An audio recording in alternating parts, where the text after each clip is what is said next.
राजा है, राजा है, राजा है परमेश्वर, राजा है, राजा है, राजा है परमेश्वर। बाइबल में लिखा हुआ है, प्रकाशित वाक्य में, वो राजाओं का राजा और प्रभुओं का प्रभु है। जब आप और मैं क्रिसमस के महीने में चल रहे हैं तो एक जिक्र हम अक्सर सुनते हैं कि पूर्व दिशा से कई राजा, हिंदी की बाइबल में ज्योतिष लिखा हुआ है, इंग्लिश की बाइबल में वाइज मैन लिखा हुआ है, और बाइबल में लिखा हुआ है कि वो 3 बुद्धिमान पुरुष बड़े दूर से जब उनको मालूम पड़ा तारे को देख करके कि कोई राजा पैदा हुआ है, जो गीत में गा रहा हूं वो राजा है, राजा है, ये सिर्फ गीत नहीं है, लेकिन हकीकत में जो आज से 2000 साल पहले बैतलहम के अंदर जन्मा और जिसकी खुशी आप और मैं इस 25 दिसंबर को मनाने जा रहे हैं। और ये सिर्फ 25 दिसंबर की बात नहीं है, ये मेरी हर दिन की खुशी है, हर दिन का वो मेरा राजा है। मैं उस राजा की बात कर रहा हूँ, वो सचमुच में राजा है।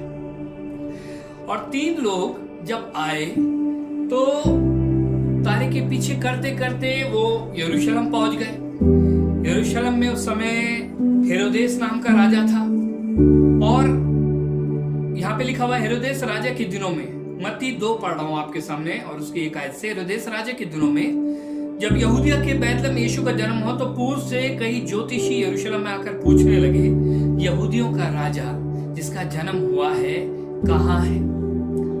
एक छोटा बच्चा पैदा हुआ है, न तो उसको भी बोलने की समझ है, न तो वो अभी राजगद्दी पर बैठा है, न वो अपने कपड़े स्वयं बदल सकता है, न अपनी हिफाजत स्वयं कर सकता है। और बाइबल में ये 3 बुद्धिमान पुरुष, जिनके विषय में बाइबल कहती है बुद्धिमान पुरुष हैं, ये आए और कहा वो राजा कहाँ है। और जब इन्होंने उस राजा को देख लिया तो जैसे राजा को दंडवत किया जाता है, बाइबल बताती वैसे ही इन्होंने झुक करके उसको प्रणाम किया।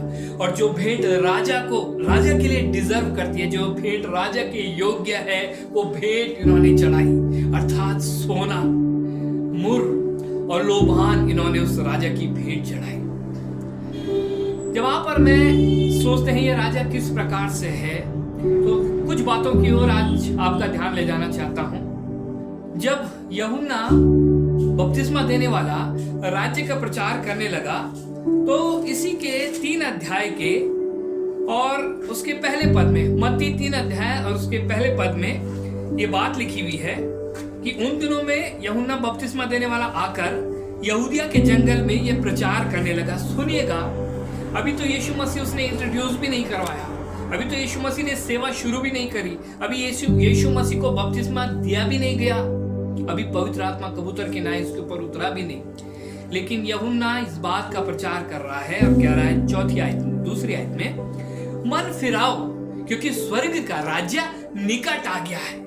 जब एक राज्य होता है तो उस राज्य का कोई राजा भी होता है। जब राजा होता है तो उस राजा की एक प्रजा भी होती है। और यूहन्ना इस बात को कह रहा, मन फिरा लो क्योंकि स्वर्ग का राज्य निकट आ गया है। और अब आपके सामने 4 अध्याय की 17वीं आयत को रखना चाहता हूं, जहां पे स्वयं वो राजा अर्थात यीशु मसीह इस बात को कह रहा है। उस समय से यीशु ने प्रचार करना और यह कहना आरंभ किया, मन फिराओ क्योंकि स्वर्ग का राज्य निकट आ गया है।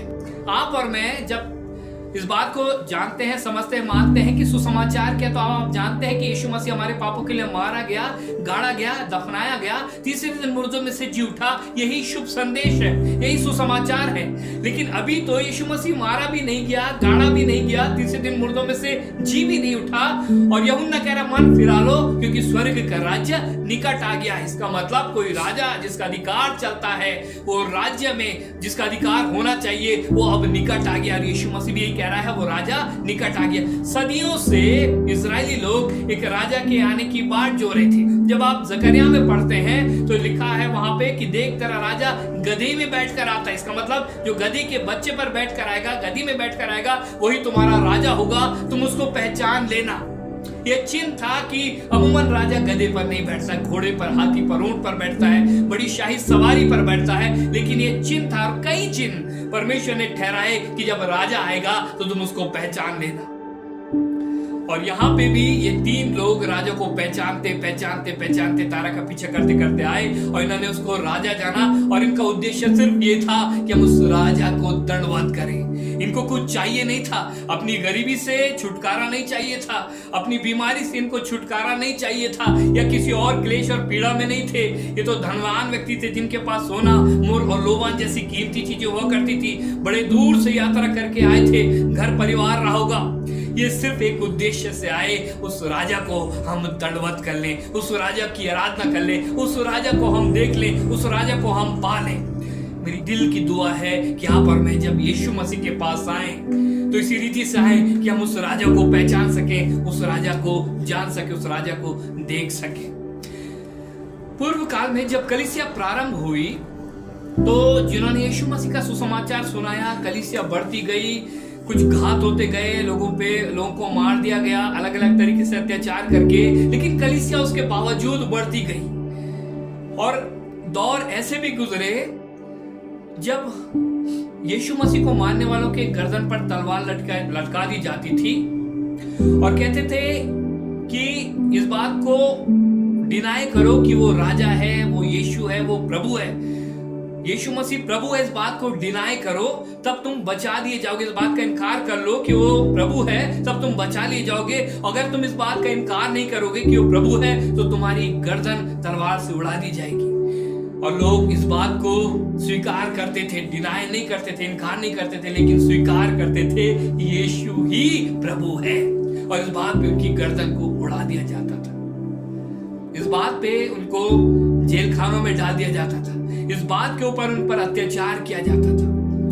पिछले दिनों जब मैंने आपके साथ वीडियो बांटे हैं, आप देख सकते हैं उनको। पहली बात, यीशु मसीह एक बालक के रूप में, मनुष्य के रूप में उत्पन्न हुआ। इसका मतलब स्वयं परमेश्वर मनुष्य के रूप में उत्पन्न हुआ। जब आप और मैं कहते हैं यीशु मसीह प्रभु है तो हम 3 बातों को स्वीकार करते हैं, अर्थात यीशु मसीह परमेश्वर है, दूसरी बात यीशु मसीह राजा है, और तीसरी बात यीशु मसीह मनुष्य है, अर्थात वो मनुष्य के रूप में हमारे बीच में रहा, जो राजाओं का राजा और प्रभु का प्रभु था। जब आप मत्ती रचित सुसमाचार 4 अध्याय पढ़ते हैं तो आपको एक बात मालूम पड़ती है कि शैतान यीशु मसीह के पास आया, इब्लीस आया और उसने कहा यदि तुम मुझे झुक करके दंडवत कर दे तो मैं जगत का सारा वैभव, सारा राजपाट, सब कुछ तुझे दे दूंगा। इसका मतलब सब कुछ शैतान के पास था। बताना ये मांगता हूं कि हमेशा से इस संसार में किसी का राज्य था और वो राज्य था शैतान का। आपने किताबों में पढ़ा होगा, आपने सुना होगा, आपने मूवीज देखी होगी, जब दो राजाओं के बीच में युद्ध होता है तो युद्ध कब खत्म होता है?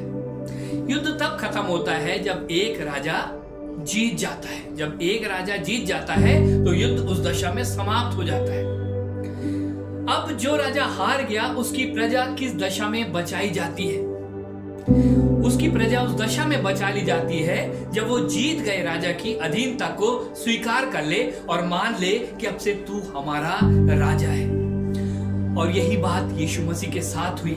राज्य का सुसमाचार प्रचार किया जा रहा था कि राजा आ गया है, राजा आ गया है, तुम मन फिरा लो, राजा आ गया है। अब वो तुम इस संसार के राजा के अधिकार में, उसकी प्रभुता में नहीं हो, लेकिन तुम स्वीकार कर लो तुम राजाओं के राजा अर्थात यीशु मसीह की प्रभुता में हो, उसकी अधीनता में हो, उसकी अधीनता को स्वीकार कर लो, तुम बचा लिए जाओगे। और यही तो बचाए जाने का अनुभव है, यही तो सेव्ड होना है, यही तो उद्धार है। और सलीब पर यीशु मसीह कुछ और नहीं कर रहे थे, लेकिन एक युद्ध लड़ रहे थे।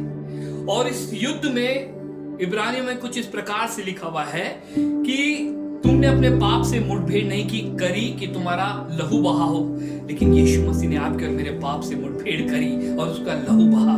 शैतान इस संसार का राजा था, उसको यीशु मसीह ने सलीब पर हराया है और अब वो राजा हार गया है। अब उसकी प्रभुता आपके और मेरे ऊपर से उतर गई है।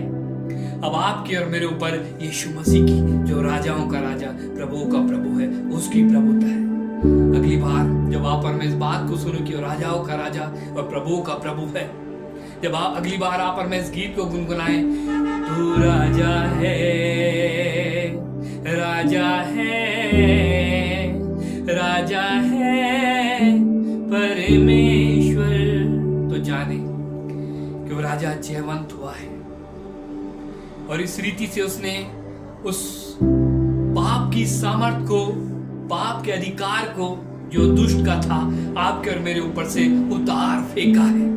अब आपके और मेरे ऊपर धार्मिकता का अधिकार है, धार्मिकता की प्रभुता है और यीशु मसीह की प्रभुता है। जब आप इस साल इस क्रिसमस को मनाएं तो मेरी दुआ है इन बातों को मनन करें, समझें, और जब आप उसकी आराधना करने अपने अपने आराधनालयों में जाएं तो इस प्रकार से उसकी आराधना करें, यीशु मसीह तू राजा है और हम तेरी अधीनता में आते हैं, तेरी प्रभुता को हम स्वीकार करते हैं। May God bless you. प्रभु आप सबको बड़ी बरकत